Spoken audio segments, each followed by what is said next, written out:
Get ready for quick, easy DIY decor with all the farmhouse charm you love on a Dollar Tree budget. And as always, DIY treats. Welcome to my channel, Craft, Eat, Repeat.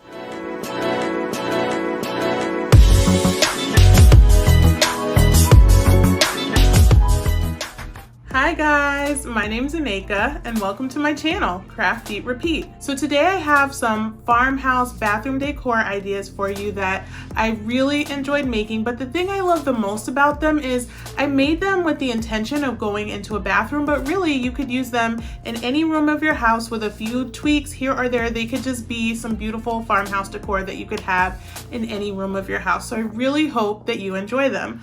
I'm really excited today because today's video is a collaboration with my friend Maria over at Crafting with Maria. Now, I found Maria's channel and I absolutely loved it from the start. Her DIYs are easy to do. She explains them so well. I feel like I could recreate each and every one of them. And she has this kind of just like casual vibe about herself that just makes you feel like you're sitting down and crafting with a friend. So after this video is over, be sure to head over to her channel and check her out. I'll link her video down below. If you're new here, welcome. Thank you so much for stopping by. If you like what you see, please consider subscribing. Everyone, hit that bell so you'll be notified when my next video comes out. And when everything is done, be sure to head down to the comments and let me know which DIY was your favorite, or of course, you can just say hi. And don't forget to give this video a thumbs up and share it with your friends. Okay guys, it's time to craft.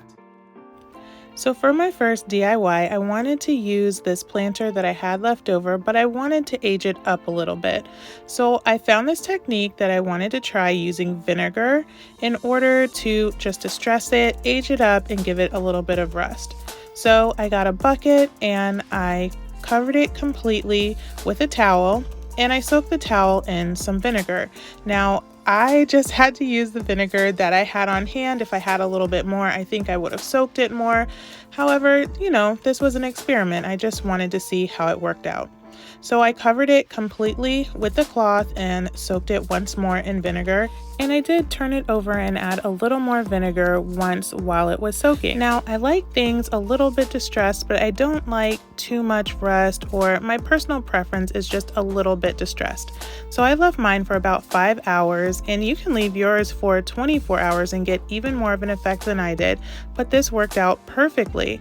You can see there's a little bit of rust, there's a little bit of aging all around the planter, and I love this level of distressing. Next, I grabbed some Jenga blocks. Now, I use these brown ones. Of course, you can use the natural ones and paint them whatever color you'd like to paint them. So I started out with 2 piles of 13 and I glued together 7, and I made sure to use a ruler to make it nice and even because I'm going to use this as a shelf and I want it to look nice as I go. Another thing you want to look out for with these Jenga blocks is sometimes they're not all the same size, so make sure you get 13 for each shelf that are relatively the same size. Now, in order to get enough of the brown ones, I did have to open 2 packages. If you're using the natural wood ones, you can get 1 pack that's all the natural wood, and that should be enough. Now I made 1 row of 7 and 1 row of 6, and then I glued them right on top of one another. I made sure to center the 6 right in the middle of the 7 so that it was nice and even. And I did the same thing for my other pile of 13. Next, I wanted to make some handles for my bucket, and this is just a wreath form that I have that I took apart, and I just kind of break pieces of metal off of it as I need to. Once I have it broken off, I'm just going to flatten it out, and then I'm going to take a Jenga block and place it right in the middle. So I wanted the overhang on each side to be about even, and then I bent it so that it was about the width of the Jenga block.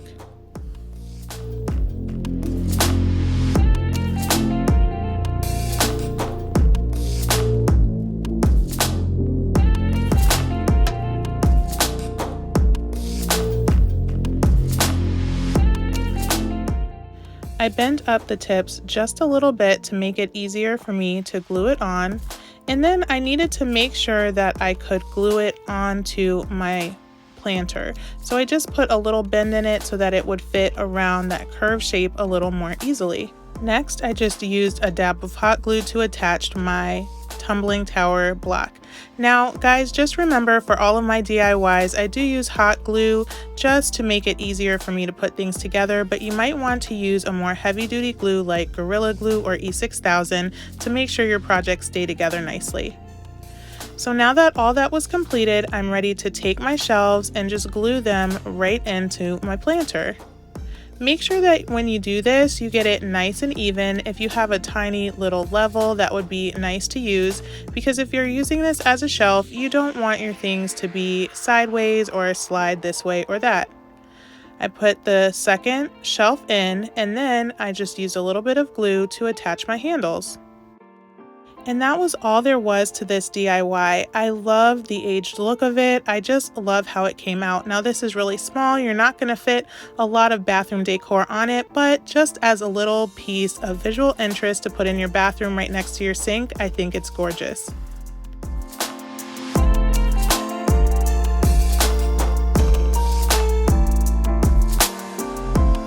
So for the next DIY, I used these two little crates that I got at Dollar Tree. When you're looking, make sure you get two that are exactly the same size. Hold them up to each other and make sure that those lines connect so that they look nice and straight, because these are different sizes when you get them off the shelf. I went ahead and I glued both of them together, and then I used this Waverly wax in the color Antique, and I rubbed it all over my boxes with a lint-free cloth. You have to give a little bit of special attention inside those lines to make sure that you get the wax all the way in there. I also did the inside and I did the bottom. Next, I just wanted to add a word onto here to make it a little more cute for my bathroom, and so I decided to be brave and try stenciling again. So this is just a stencil that I got from Dollar Tree, and upon the recommendation of some of my sweet subscribers, I got a sponge and took most of the paint off of it and then just dabbed it up and down on the stencil, and it worked like a charm. I was able to put the word soap on there with no mess ups, which is huge for me in stencils. So thank you guys. And of course, a craft, eat, repeat DIY wouldn't be complete without a little bit of twine. I just added some onto the handles to give it a little bit more visual interest. You guys, this DIY was so easy to put together, but I love the farmhouse look of it. It has that shiplap kind of look, also looks kind of like an old crate, and I just love having this out on the shelf, counter, or even on the back of the toilet.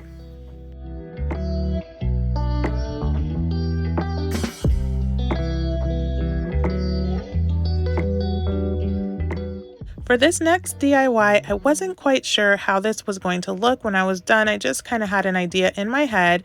So you'll kind of see my decision-making process along with my mistakes. But I got this frame that had this twine and clothespins on them. I removed the twine and everything to hang pictures on, and I also took out these little metal pieces that hold the backing into the frame. Now, for two of them, I took those metal pieces out, and for one, I left them in so that I could leave the back of the frame in there. I also used this 3x5 frame for this DIY. So when I started out, I thought this celery color would be nice on this project. I absolutely love it, and you guys know I love color, and I was trying to avoid using white. So I went ahead and painted everything, including the backing, on that one picture frame. Now, in the end, I did end up painting it another color, but I still think it's a good idea to go ahead and paint everything before you glue it together. This way you get into the sides and the little crevices a little more easily. So I took the backing out to make sure that I got the whole thing painted, although I'm not sure that was strictly necessary. And then when I put it back in, I used a little bit of hot glue to make sure it was secure. Next, I glued all the frames together, starting with the one with the backing in it, and I just stacked them one on top of the other. I did realize after the first one that it's actually a little bit of a cleaner look if you go ahead and put the hot glue on the top piece that you're putting down instead of putting it on the bottom piece and then putting the frame on top, if that makes any sense. So I went ahead and stacked them all one on top of another. So now I have sort of like a shadow box of sorts. I also painted the 3.5 by 5 frame the same color. Next, I went on Google and I typed in farmhouse bathroom sign and farmhouse bathroom graphic, and there was so many cute ideas that came up that you can use in this sign. If you're not using this in the bathroom, you could really do anything. You could type home, you could type dinner, wherever you're using it, you could find a cute phrase to put in your frame, or you could just put a picture of the people you love.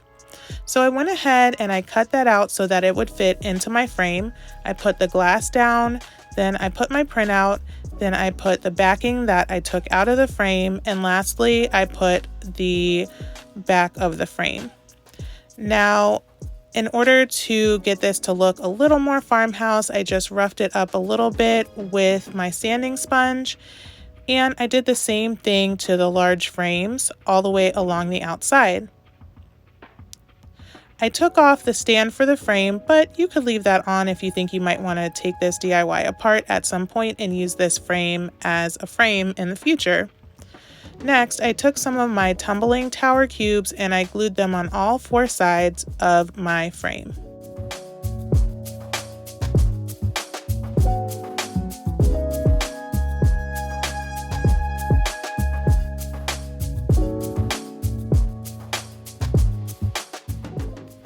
Then, making sure to get it nice and centered, I went ahead and I glued the entire thing down inside of my larger frames. Now, originally I thought I wanted to do green and then use these pink flowers inside. I thought it would be a nice pop of color, but as I was going, I realized that I didn't like that look as much as I thought I would. So I went back through the whole thing and I dry brushed some white on there. I did a really heavy dry brushing, but I wanted to still see that green through the white. So when you're doing this at home, you can just paint them white to start, or you can paint them a color, just depending on whatever flowers or greenery you want to use. That's going to determine the color that you use on the outside. But I really love this more white color with just a little bit of green showing through, and then I decided to use some greenery instead of flowers all the way around that smaller frame on the inside. I just used a little dab of hot glue to stick in there, and I went all the way around the frame.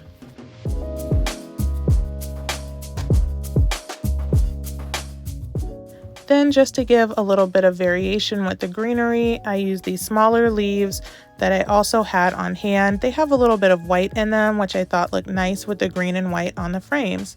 And that was it. I love how this came out. It reminds me of something you might see at a spa, and I think it's just the perfect thing to add a little bit of farmhouse, but a little bit of glam to your bathroom.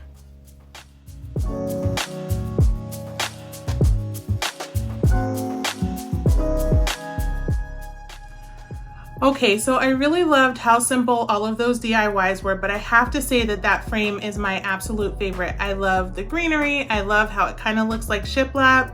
Head down to the comments and let me know which one was your favorite.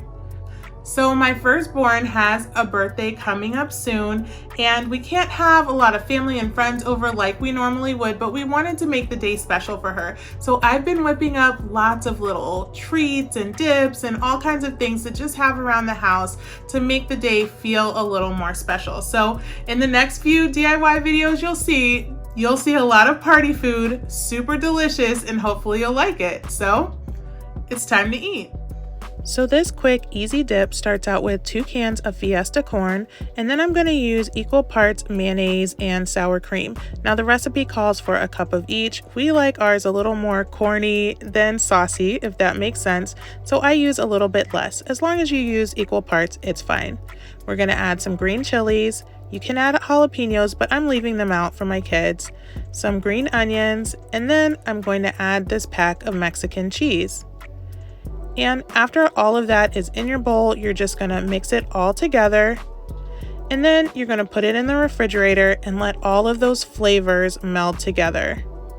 You guys, this dip could not be easier, and it is so delicious. And the great thing is you probably have most of this stuff on hand, so you can whip this up whenever company drops by. Thank you so much for watching. I hope you love these DIYs. Don't forget to head down to the comments and let me know which one was your favorite. Give this video a thumbs up, subscribe, and share it with your friends. Also, check the description box for a link to Crafting with Maria. You won't want to miss it. And I'll see you next time when we repeat it all again.